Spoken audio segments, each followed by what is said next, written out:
Calon Tumbal Pesugihan, Part 61, Rencana untuk Mengawasi.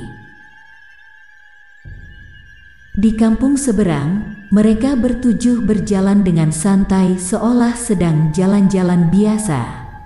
Kira dan Vira bahkan menyarankan untuk mampir pada satu warung yang ada di kampung tersebut, agar mereka terlihat seperti sedang menikmati jalan-jalan hari itu.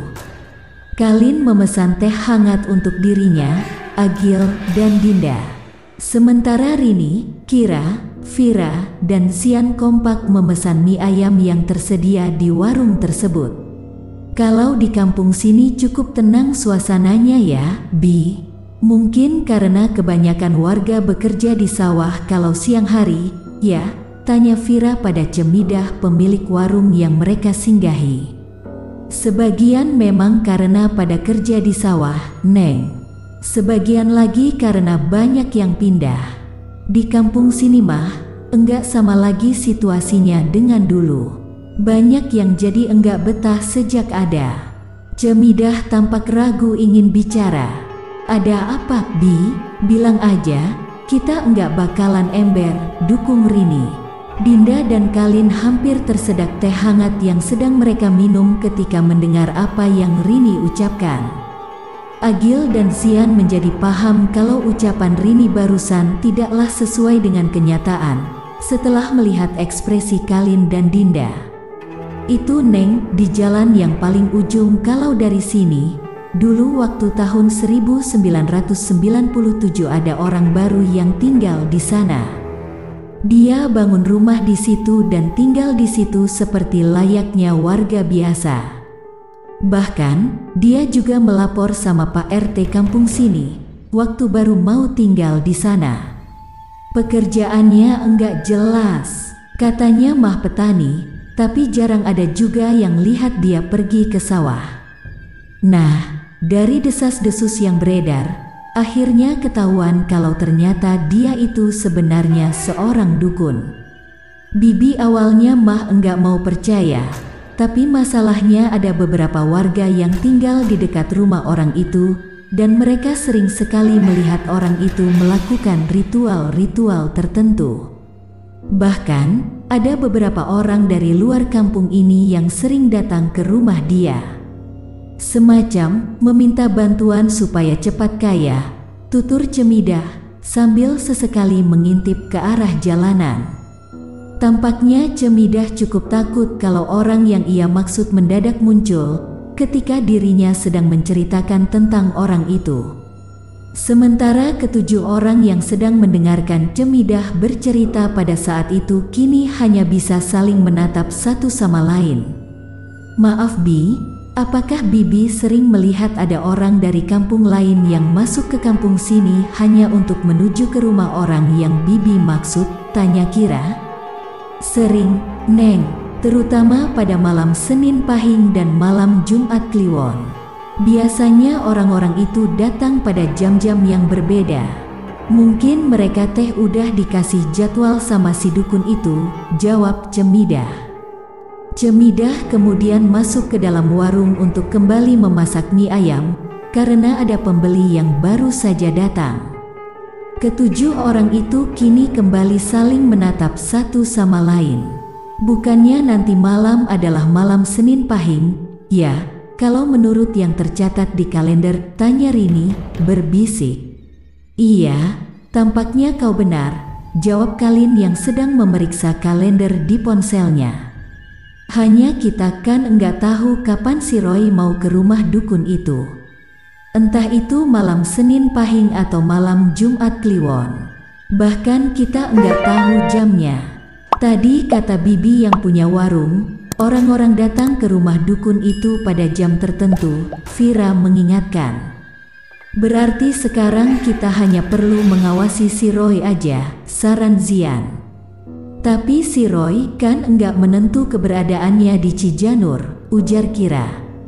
Betul itu, bisa jadi juga kan, kalau si Roy akan datang ke rumah dukun itu setelah pulang dari restorannya dan enggak mampir dulu ke rumahnya, tambah Vira. Kalau begitu kita awasi si Roy dari 3 arah, saran Dinda yang akhirnya ikut bersuara. Semua mata kini menatap ke arah Dinda. Dinda mengambil 4 buah tusuk gigi yang tersedia pada meja di warung tersebut, lalu menempatkan 3 buah pada 3 titik. 1 tusuk gigi lainnya ia belah menjadi 2 dan diperlihatkan kepada yang lainnya. Ini adalah Roy dan ini adalah Neng Hesti, ujar Dinda yang kemudian menunjuk pada 3 tusuk gigi lainnya yang ia letakkan di meja. Ini adalah rumah Zian, ini rumah Kak Agil, dan ini rumah kita. Aku mulai paham dengan apa yang kau rencanakan, ujar Kalin. Dalam sekejap, Kalin pun menerima tatapan sebal dari Kira, Vira, dan Rini.